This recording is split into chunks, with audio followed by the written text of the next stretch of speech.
Alright, I'm extremely excited to say today we are tackling the Spider-Man 2 bosses, and holy shit, I'm excited to talk about this game. Now, before I get started with the video, I just want to say Spider-Man 2 is a modern fucking masterpiece, man. This game has a great story, great gameplay, tremendous boss fights, and fucking amazing combat. Alright, enough of that. On the boss fighter, we don't waste your time, and these are the Spider-Man 2 bosses ranked worst to best. Hope you guys enjoy.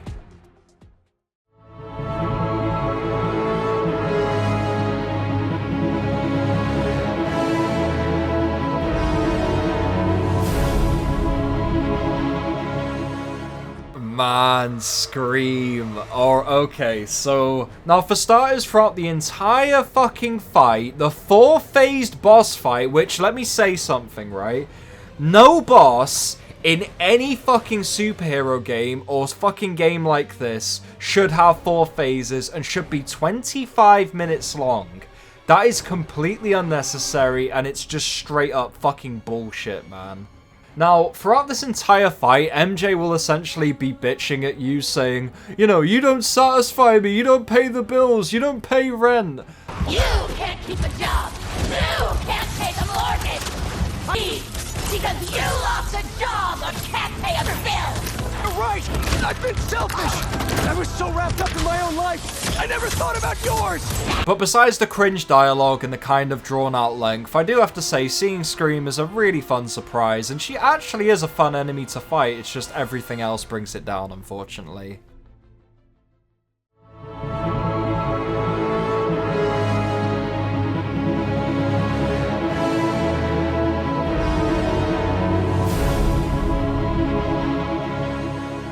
The Lizard. Okay, so let me tell you something about the Lizard. This is my personal favorite Spider-Man villain, and it always has been since I was a kid. I fucking love the Lizard, and I was so excited to see him in this game. And you can imagine my disappointment that he's been ranked this low, because man, this fight really was obnoxious in all the annoying ways it could be. Because for some reason this fight is 2 phases with a chase sequence in between the phases that, well, it looks fucking incredible and I love the sequence, it just kind of feels out of place. And unfortunately the fight itself isn't really that interesting. I mean, all you're really doing is dodging Lizard's attacks, parrying, and just spamming all of your abilities to knock him out. It's just not that fun in my opinion. Now, I do have to say, fighting the Lizard is kind of unique because Lizard is one of the only, like, big enemy types you'll fight in this game. It truly feels like a boss fight. But unfortunately, I just think this fight is drawn out way longer than it had any right to be. You could have easily done this in 1 phase and made it a satisfying and memorable encounter. But unfortunately, there's just way too much padding in this fight that unfortunately brought the experience down for me.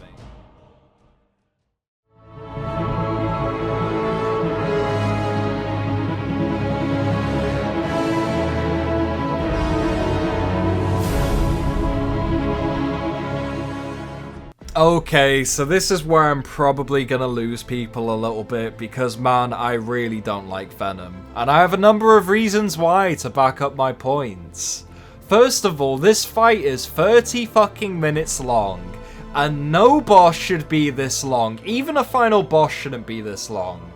And the arena you fight him on is just so basic and forgettable. Like, do you remember in that piece of promotional material we got the concept art of Peter and Miles fighting Venom in the streets of New York?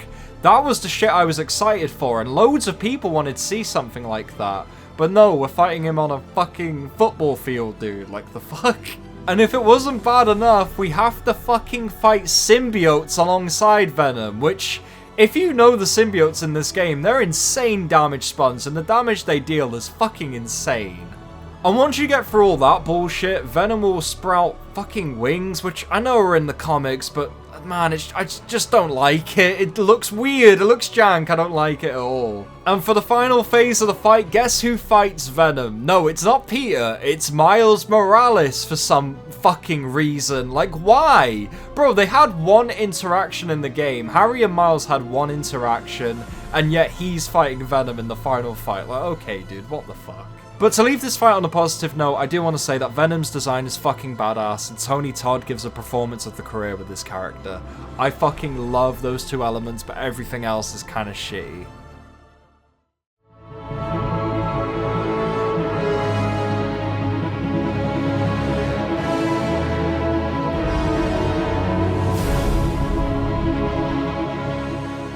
Holy shit, does this game kick off with a bang, because Sandman is one of the fucking greatest tutorial bosses I've ever fought in a game. But before we go into Sandman, let's talk about what this guy actually is. This is a set piece, and I have no issue calling it that, it's completely fine. But we have to address it with what it is. Because all Sandman will do throughout this fight is just throw sand at you and that's it, that's fucking it. And it's pathetically easy to dodge as well. But like I said, it's a tutorial fight. It doesn't need to be this mechanically complex encounter because you're fighting this dude in the first 5 minutes of the fucking game. This is a fight of pure spectacle and atmosphere, and it's perfectly fine. I fucking love this fight for what it is, and it was by far one of the most memorable experiences I had in this game.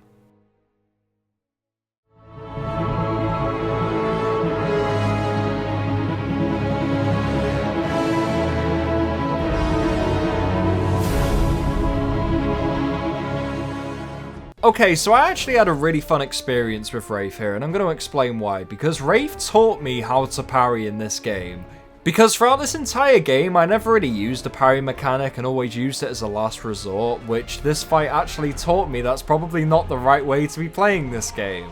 So because of Wraith, I essentially reformed my playstyle and started incorporating more parrying into my gameplay, which I really appreciate. She's basically the Genichiro of this game for me.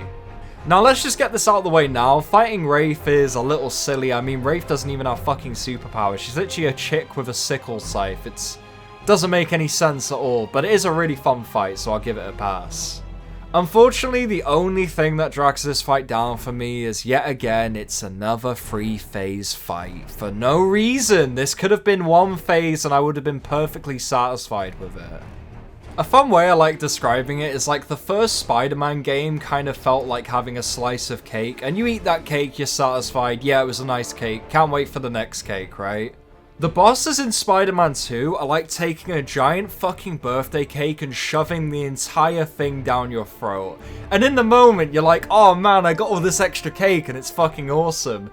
But deep down, you feel like complete shit. Because it's too much of a good thing, man. It's too excessive, it's too unnecessary, and it left a sour taste on the whole experience. And unfortunately, that's kind of how I feel about Wraith.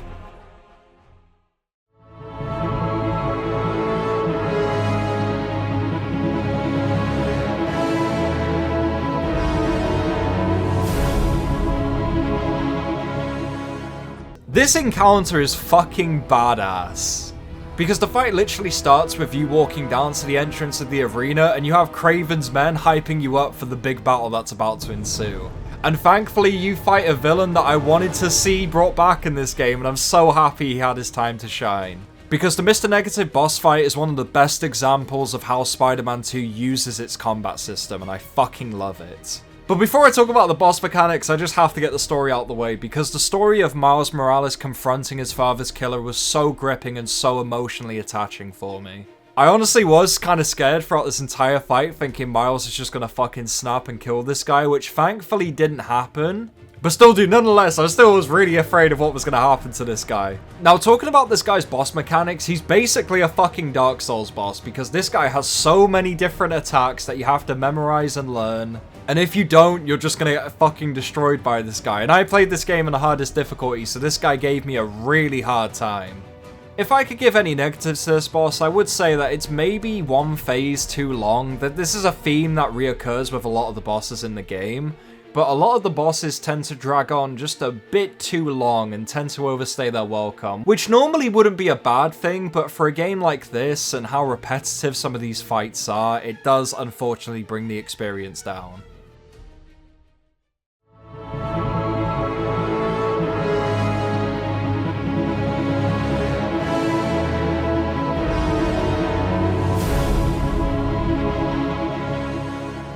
Okay, now Mysterio. Now there's something I have to get out of the way with this guy. Now your experience with Mysterio will heavily be dependent on when you decide to fight him.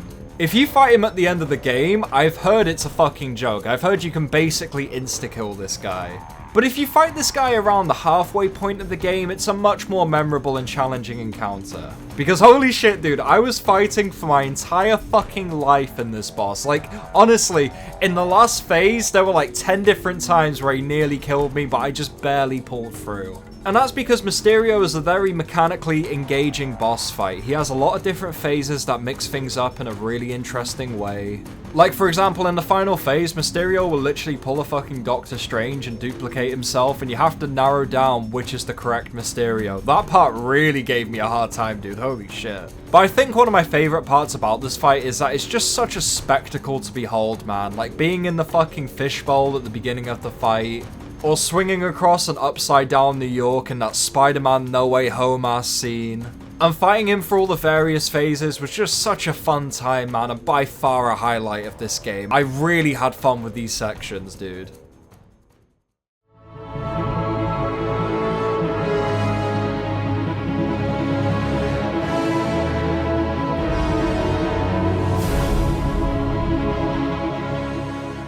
Holy shit, dude, is this not the most badass entrance you've ever seen? Because this is some Giga Chad shit, and I fucking love it. Now, to be fair, the fight isn't too mechanically complex, and to be honest, I don't really think it had any right to be, considering you play as Venom for like 20 minutes, and it wouldn't really make sense for this to be a huge challenge. All this fight needed to be was an epic, memorable set piece that shows off the raw power of these two great antagonists, and it does that wonderfully. I think this fight is beautifully executed, and it's without question one of my favorite fights in the game.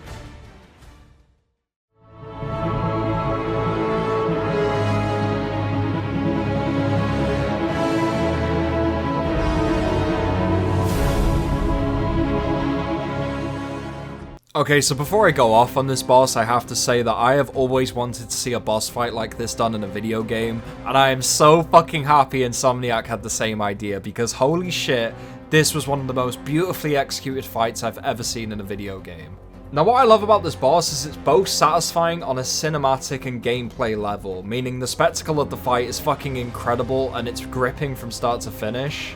And in gameplay, it's really cool because throughout the entire game, you see the symbiote corrupt Peter more and more, and in this fight, he fully goes full symbiote Venom mode, and I fucking love seeing that. And while we're on the subject, let's talk about Yuri Lowenthal's voice acting here, because his performance as Peter Parker, especially in this scene, is some of the best work I've ever seen in the industry. It's really good stuff.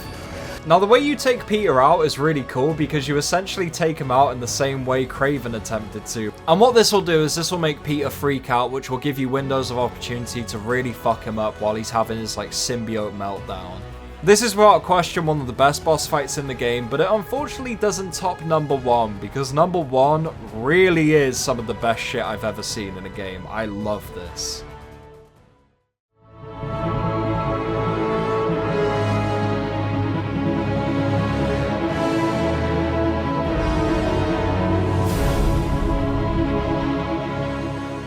Okay, at number 1 we have Kraven the Hunter, and I know there's a lot of competition in this game for who is the best boss, but I honestly think this guy deserves it because this fight was so fucking good.